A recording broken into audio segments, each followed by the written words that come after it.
So we're probably not even aware of a lot of this self-defeating talk. That's what makes it so powerful. And it's so ingrained, it's so habitual in our inner dialogue that we may not know that it's happening. And so I posit that awareness is the key. Mindfulness is the key. And just in the past few days, I've been thinking, oh, inner dialogue. As I was writing this talk, so much inner dialogue was going on, so much inner dialogue when I'm creating something. And it's not productive and it's not good. Do y'all remember the movie What the Bleep? When that actress, I think it was Marlee Matlin, or maybe someone could put it in the chat what the actress's name was. But one of the key points, besides the fact that there's more going on than meets the eye, besides the fact that this is a quantum reality that we can create and co-create in, one of the key points in that movie, What the Bleep, was, do you remember when they were talking about the observer and the witness? And that observer and witness, I've always viewed as like a wise sage. Just imagine, just, the highest sage Chris, the highest sage Austin, the highest sage David,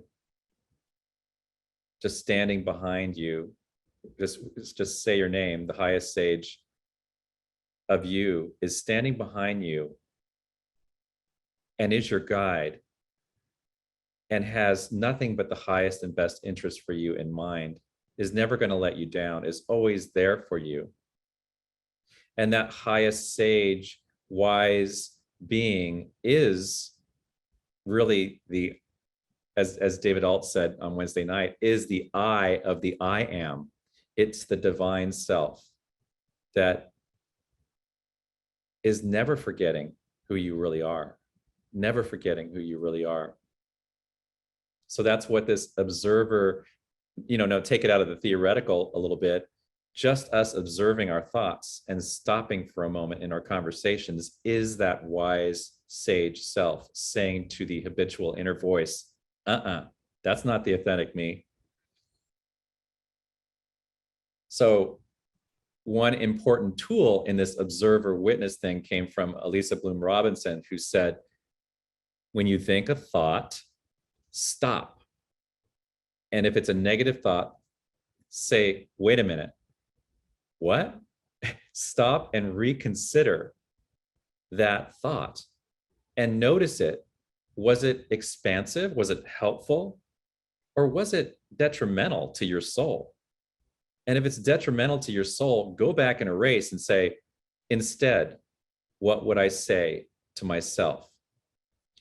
So by simply countering every negative message with one or two positive messages, we can kind of start to form a new habit, form a new groove, because we're little by little, thought by thought, day by day, creating more of a habit of being aware and erasing that tape and writing it over with good stuff.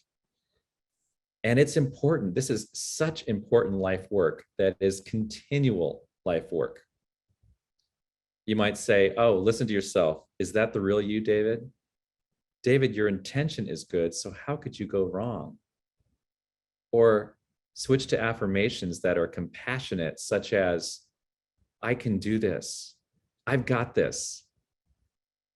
And if I fail, it's a lesson. If I fail, it's a learning. It's for me.